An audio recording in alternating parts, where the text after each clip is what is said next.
Nessa manhã estamos falando sobre o Evangelho no qual Jesus nos ensina sobre humildade, fidelidade e missão. Depois de lavar os pés dos discípulos, um gesto de puro amor e serviço. Ele nos lembra que todo enviado carrega consigo a presença de quem o enviou. E essa frase toca profundamente o nosso coração. Quem recebe aquele que eu enviar, me recebe a mim. Hoje a gente quer refletir sobre isso com alguém que também é enviado, o Padre. E por isso a gente recebe aqui no Santo Café o missionário redentorista Padre Rafael Vieira, que está chegando aqui direto de Roma. Bom dia, Padre. Bom dia, Wilker. Pode ficar à vontade para a gente começar aqui esse nosso Santo Café. Primeira vez aqui. Primeira vez nessa nova casa. Mas eu vou perguntar, vou arriscar. Mas o senhor é a primeira vez aqui, mas já assistiu, né? Já assisti muitas vezes. Inclusive lá em Roma, quando a gente estava aguardando para participar, a gente acompanhava aqui o Santo Café. Ficava vendo? Muito bem. O senhor estava lá em Roma para fazer a cobertura de uma notícia que não nos alegra, né? Que, claro, o falecimento de um Papa. Como que é essa experiência, hein, Padre? Olha, a gente, até essa palavra que você usou, que a gente não se alegra daquele jeito superficial, da gargalhada, da risada. Mas na fé, quando um irmão nosso parte para o céu, a alegria, no seu sentido mais profundo, a gente vive. Por quê? Por quê? Porque a nossa esperança é chegar a esse lugar, o coração do Pai Eterno. E quando chega a morte, quando ela nos colhe, nós somos levados para esse lugar, o lugar que nós esperamos, o lugar pelo qual nós suspiramos a vida inteira. Então, é claro, não é aquela alegria superficial, boba, isso não. É um clima de muito respeito. Lá em Roma, enquanto nós ficávamos naquele período do luto, a gente via as pessoas serenas, né, sem desespero nenhum, mas também, assim, na certeza de que o Papa Francisco já estava no coração do Pai Eterno. Então, nesse sentido, é um outro modo de celebrar a morte, sabe? A partida de alguém, na certeza do céu, na certeza de que a pessoa caminhou para o coração da Santíssima Trindade. E foi a primeira vez que o senhor fez a cobertura da morte e depois da eleição de um Papa? Não, foi um evento, digamos assim, global, histórico, que foi a morte do Santo João Paulo II. O senhor estava lá também? Eu estava lá na morte dele e na eleição do Papa Bento XVI, quer dizer, do mesmo modo que aconteceu agora. Agora, muita gente quis fazer um paralelo, sabe, Wilker, entre o que foi aquele funeral e o que foi agora com o Papa Francisco. Não tem medida para comparar. Quando o Papa João Paulo II faleceu, Roma foi invadida por milhões de pessoas. Para se chegar até o caixão, as pessoas passavam 6, 7, 8 horas numa fila. E não era uma fila, assim, 2, 3 pessoas, assim, atrás da outra, não. Era uma massa humana que se movimentava muito devagarinho. Um fenômeno.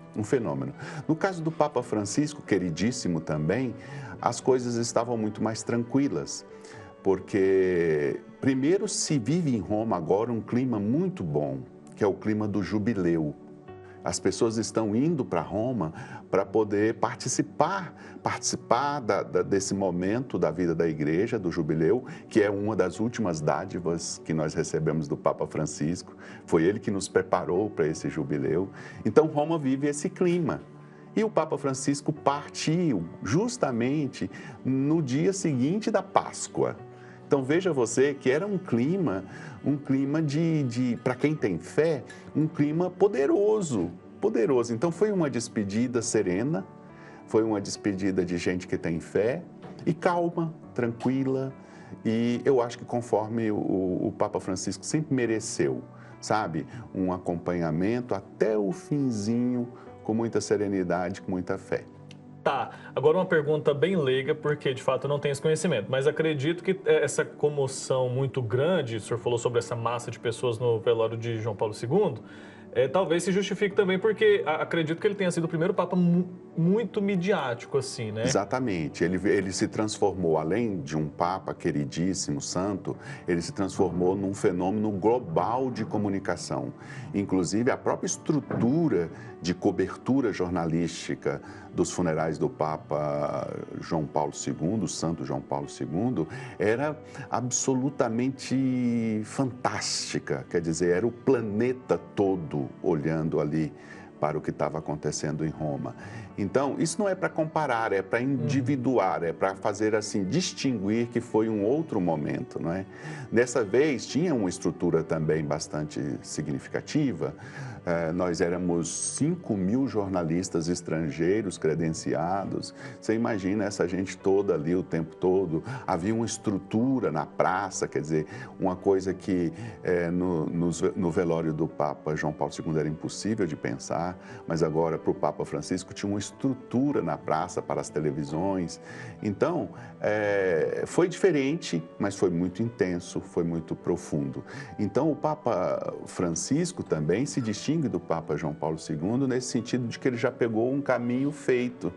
Sim, e a gente já estava mais acostumado a vê-lo ali daquele jeito. Outra coisa que também eu penso que faz sentido é que o Papa João Paulo II, ele teve um pontificado de quase 30 anos. Então, uma geração inteira só conheceu esse Papa. O Papa Francisco teve 12 anos de pontificado, quer dizer, já teve muita vivência com o Papa Bento XVI. Então, era, digamos assim, um momento histórico muito diferente, geracionalmente diferente. Então, também por isso houve muitas diferenças. Mas não houve nenhuma diferença na intensidade, no sentido da fé e na reverência que as pessoas tinham para entrar nas filas. Eu estou falando, por exemplo, que demorava muito tempo, compactamente ali para ver, mas também eram filas de muitas horas para ver o Papa Francisco. Olha, eu preciso confessar a todos que eu tive um privilégio, quer dizer, eu fui levado junto com um grupo de jornalistas que entrou pela sacristia. Então, nós fomos, porque nós íamos também em outras instalações do Vaticano, não somente dentro da Basílica. Então, nós fomos ver a Casa Santa Marta. Então, eu fiz parte daquela equipe e depois terminou-se o ciclo lá dentro do Vaticano, entrando dentro da Basílica e se aproximando do caixão do Papa Francisco. Muito bem. Eu abri aqui esse nosso momento dessa nossa conversa falando sobre o padre ser também um enviado. Hoje o nosso evangelho fala muito sobre isso, fala sobre a importância de sermos servos. O padre tem essa missão e o Papa também, né? Queria que o senhor falasse sobre isso. Sim, eu penso o seguinte, Will, que a gente ganharia muito em consciência e em maturidade de fé se nós fizéssemos um caminho assim. Primeiro, o que Jesus fala não é para o Papa, para o padre, é para todo mundo.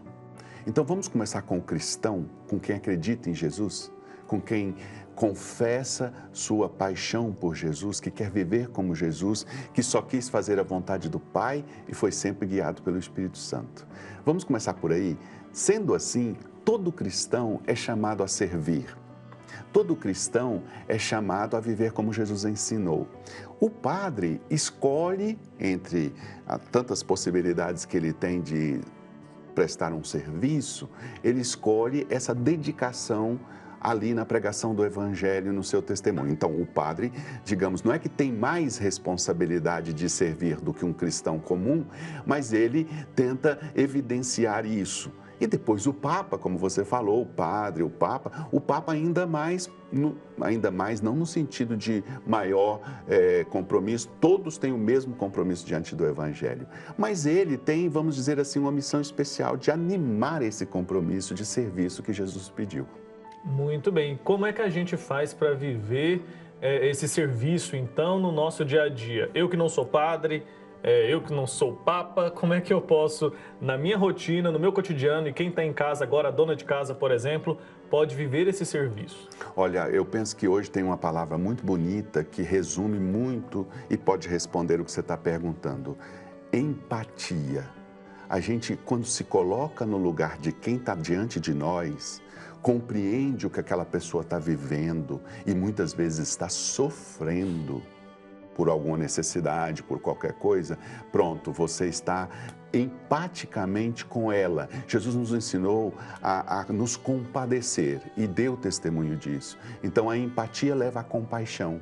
A compaixão nos leva a ser irmãos, a reconhecer no outro um semelhante, um irmão na fé, um irmão na vida, um irmão na história da humanidade. E aí, você, o padre, o papa, qualquer um, fazendo assim, empaticamente, caminhando para a compaixão, vai entender o que fazer sempre. Interessante a gente pensar nisso, porque Jesus não está pedindo em momento algum nada extraordinário, né? No nosso dia a dia mesmo, aqueles que me buscam aqui eu posso ajudar. É onde Jesus, onde o Pai me coloca, que eu consigo servir, né? Exatamente. Você aqui é um apresentador de televisão, convive com pessoas no seu trabalho. É nesse lugar onde Deus plantou a sua vida que você é chamado a viver essa atitude de serviço. Onde eu trabalho, quem está nos acompanhando agora, em família, no lugar onde está, no trabalho, na rua, no ônibus, no metrô, em qualquer lugar que a gente estiver e tiver diante de nós um semelhante, alguém como nós, que precisa de nós, a gente tem que estender a mão. A gente precisa lembrar dessa atitude que Jesus recomendou. Muito bem, antes de finalizar, a gente tem uns minutinhos ainda. Hoje estamos aqui comemorando o aniversário da TV Pai Eterno. O Padre Rafael esteve na posição de diretor da TV Pai Eterno durante um período.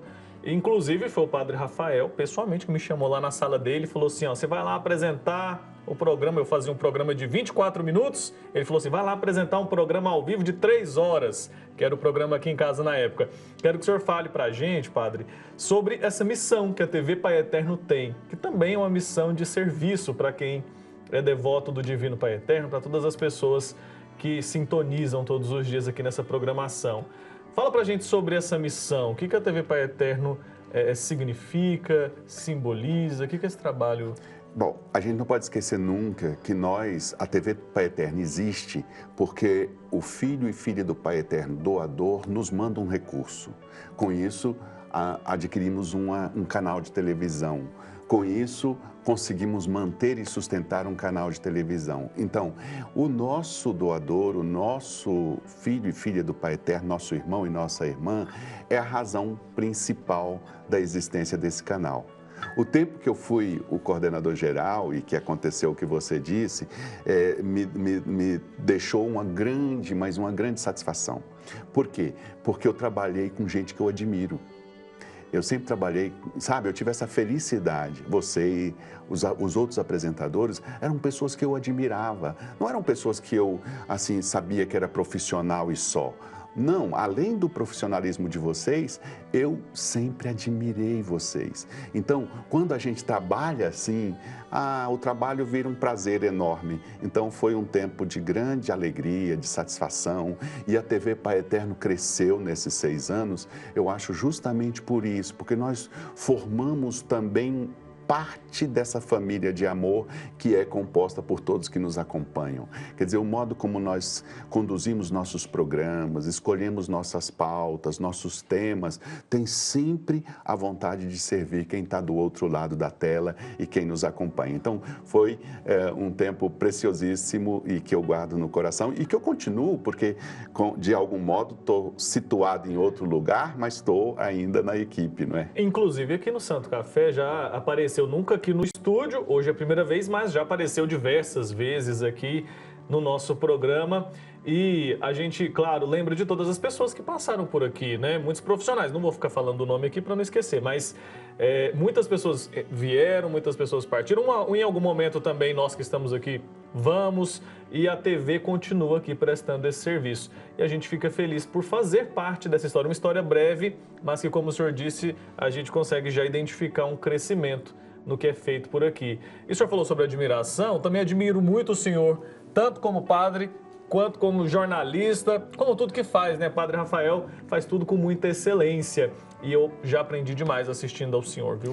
Muito obrigado, a recíproca é verdadeira, eu aprendo vendo o modo como você trabalha e agradeço muito ao Divino Pai Eterno que me conduziu e possibilitou eu viver esse tempo. Muito bem. E o Padre Rafael agora está com um projeto que a gente usa aqui também, o conteúdo, a gente tem essa audácia, né, de pegar o conteúdo, que é o Projeto Rafeiro, que é um canal no YouTube que o Padre desenvolveu. Vamos mostrar como é que é esse canal? Olha lá, essa é a página principal. Conta pra gente, Padre, do que se trata esse projeto? Ele é um projeto que eu estou há 4 anos realizando. Ele tem sempre a disposição de olhar para o Evangelho de Jesus, mesmo agora que a gente entrou numa nova fase e que estamos mostrando outras, vamos dizer assim, outras presenças do Evangelho dentro de outras temáticas, sempre foi esse o objetivo maior. O Rafeiro existe. Eu coloquei não sei se tive a oportunidade de contar, por que ele chama Rafeiro? Não, nunca contou. Rafeiro é o nome de uma raça de cachorro portuguesa. E ele é, o que esse cachorro é? O Rafeiro é um cachorro enorme, de grande porte e dócil. Ele pode até ficar perto de criancinha, de bebê, que não tem problema. Então, eu pensei, força e ternura. Isso dava certo. É claro, lembrava meu nome também. Eu pensei que era só por não isso. É por isso. Não é só por isso. Mas era bom também lembrar meu nome, né? Porque era um trabalho que a gente faz com muito carinho. Tá vendo? Genial, né? Quem mais pensaria numa coisa dessa? Obrigado mais uma vez pela presença aqui. Volte mais vezes, tá bom? Eu virei, com muita alegria. Me convidem.